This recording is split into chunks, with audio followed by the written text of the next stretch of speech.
Alright, so Wreck-It of Ragnarok chapter 90 is actually going to be coming out a few days earlier on May 23rd. The release is usually on the 25th each month, so we're going to be getting this a couple days earlier. Still pretty far away. With that said, I do want to get into the preview and predictions, but first I'm going to cover this bonus that was part of chapter 89. They gave us more insight into Apollo's character. So we were kind of waiting on a moment after the Leonidas fight where he was going to walk into the back, and we never got to really see that. But here in the bonus chapter is where they cover that. So for those of you that don't know, Python, who's going to be in this bonus chapter, was the character that we saw in chapter 82 that was basically bullied out of the heavens because of his appearance. And he basically took out his anger and rage on humanity in ancient Greece. He would raid human villages, he would just destroy shit, and he wanted to kill gods. He had deep hatred for the gods, deep envy, deep jealousy, and he stayed on top of the mountain until one day Apollo came to be his challenger. And Apollo ended up defeating Python in one strike, and then he walked away without killing him. And he would basically do this same song and dance every day. He said, nah, I'm gonna beat you at one strike every day. You come back tomorrow and we'll still do it if you still want to fight me.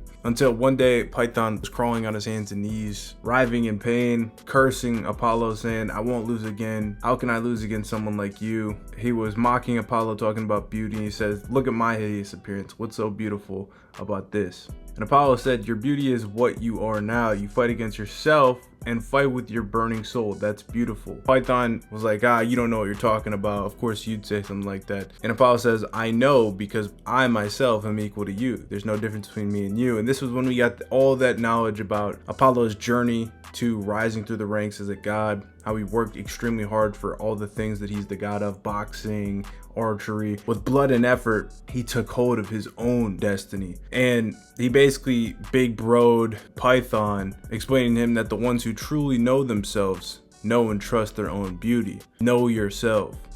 And this resonated with Python. He realized that he was just hurting people for no reason. And Apollo basically changed this man's whole outlook on life, turned him from an enemy to humanity to somebody that was aiding in rebuilding some of the stuff he had destroyed. He built a shrine to Apollo in ancient Greece with the words, know thyself, that was misinterpreted by the Greek people. That was really supposed to be a positive message. And Python ended up becoming the protector of the temple, protector of Delphi. So he still has this great admiration for Apollo, so he couldn't even bring himself to watch this fight with Leonidas, because obviously he didn't want to see his friend and role model get killed. So he was crying. We get to see Apollo walking down the corridor, and he sees Python, who's got tears in his eyes. Great panel of Apollo. Apollo kind of falls into a hug with Python. He talks about the greatness of Leonidas and Geardraful, how they inspired him to burn through his soul for the fight, and talking about how he's going to keep the scar. And then we get the cool ass wholesome panel of Python giving Apollo the piggyback ride to the infirmary. Just a little cool moment. So I like that. I was waiting to see more about Apollo. I want to see Apollo in future fights commentate alongside his pops and Ares and Hermes, so hopefully he'll be recovered enough to do that by the time we get into the next fight. Now kicking off into the preview for chapter 90. The preview is coming from a different source this time. The original source, Spores.smv, is no longer on Twitter, so this one is coming from Kai Hasakai, and he says that the preview states, against the incomprehensible swordsmanship of the god Suso, with his deformed posture, not sure if that's just still referencing the godly myriad or what it is, what will Okita use? He'll use what? The 10th round of the tournament, in which the future of humanity is at stake, reaches its climax. So I'm assuming, based on this, that we are finally going to get the reveal of Okita's villain. It's been a really long time. We also still have to kick into Okita's backstory, but I'm not sure if that's going to happen this chapter or if it'll even happen, because obviously we know about the spinoff. So we'll see.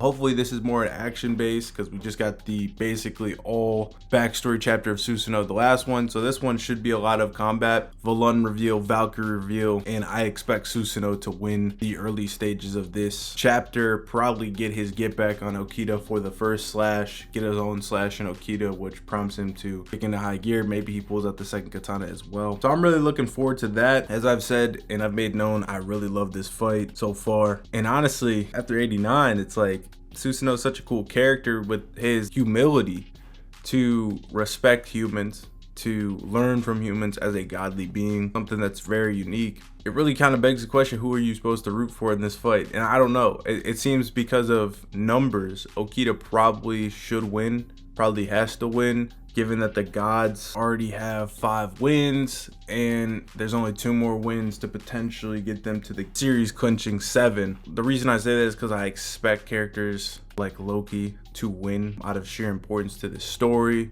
Post Ragnarok, now that that's all but confirmed with the primordial gods, his ties to Odin obviously. I also would expect potentially Odin to win, but maybe he doesn't win, maybe he dies and then his final thing is setting up the primordial thing. But we still have Anubis, Loki, Odin, and potentially one other wildcard god that are left to fight. We'll see. Maybe Suso can pull it out. Maybe this will be the draw that we've been waiting on. Not sure. I'd like that, I think. But what do you guys think?